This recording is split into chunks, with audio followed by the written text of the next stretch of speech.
If you haven't tried a mushroom Swiss sandwich yet, then I'm hoping I can help change that. Today, I'm going to show you an easy way to make this classic.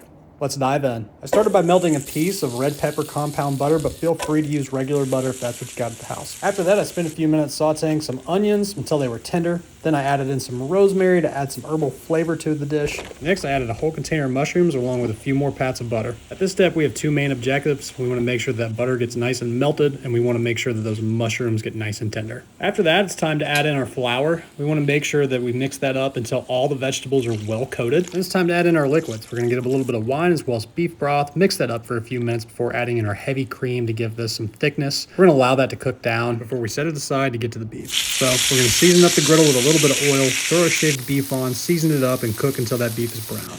Now we're going to add some cheese on to melt before adding our hoagie roll on top, pressing down for a moment to make sure that that bun gets connected really well to that cheese and beef. Then we're going to flip it over, then take a few minutes to do a little cleanup work. We're going to get all that beef back in the sandwich as well as the cheese. It's a little bit messy, but you know what? It's delicious and it's worth it. Feel free to do this a different way, but you know what? We wanted to have fun when we were making the sandwich. I left the bun on a minute longer just so the bottom can get a little bit toasty. Then I wanted to press down on the top one more time so that our mushroom Swiss sauce has a nice surface to pour over. Finally, you're done. Time to dig in.